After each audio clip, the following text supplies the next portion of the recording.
السلام علیکم دوستو، کورونا وائرس کے پھیلنے کے پیش نظر سعودی حکومت نے مکہ مکرمہ اور مدینہ شریف میں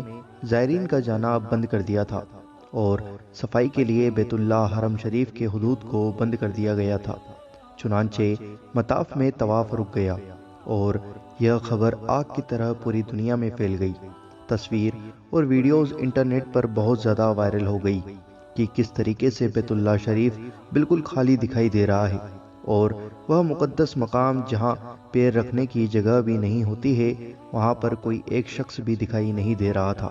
بہت سارے لوگ اسے قیامت کی نشانیوں میں سے ایک نشانی بتانے لگے کہ جس طریقے سے کعبے کا طواف رک جائے گا تو قیامت ضرور پذیر ہوگی۔ جب بیت اللہ شریف کے نیچے والے حصے کو خالی کروایا گیا تھا تب اوپر والے حصے پر طواف کا عمل جاری اور ساری تھا، لیکن اب لوگوں کے پرزور اصرار اور شاہ سلمان بن عبدالعزیز کے حکم پر سعودی عرب میں ہفتے کی صبح نماز فجر کے وقت تب آپ کے لیے مطاف کھول دیا گیا، لیکن ابھی بھی جو لوگ وہاں موجود ہیں صرف انہی لوگوں کو طواف کی اجازت ہے، لیکن نئے آنے والے زائرین کے لیے پابندی لگی ہوئی ہے اور تمام جگہ سے فلائٹس بھی ابھی بند کر دی گئی ہیں۔ سعودی عرب نے مسجد الحرم اور مسجد نبوی کو کورونا وائرس سے پھیلاؤ کے بچاؤ کے لیے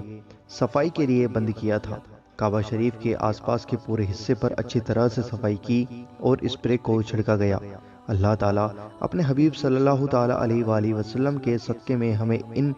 مقام کی زیارت کرنے کی توفیق عطا فرمائے، آمین اللہم آمین۔ ہماری بہت بڑی خوش نصیبی ہوگی اگر ہم ان مقام کو اپنی آنکھوں سے دیکھیں۔ اللہ تعالیٰ اپنے حبیب صلی اللہ تعالیٰ علیہ وسلم کے صدقے میں حضرت محمد صلی اللہ تعالیٰ علیہ وسلم کی امت کو ہر طرح کی بیماری اور آسیب سے بچائے۔ ناظرین، یہ ویڈیو آپ کو کیسی لگی ہمیں کمنٹ کر کے ضرور بتانا اور آپ کے اپنے چینل اللہ دین کو ضرور سبسکرائب کریں اور بیل آئیکن ضرور دبائیں ہماری ہر ویڈیو کا نوٹیفیکیشن پانے کے لیے، کیونکہ ہم آپ کے لیے روزانہ ایسی اچھی ویڈیوز لاتے رہتے ہیں۔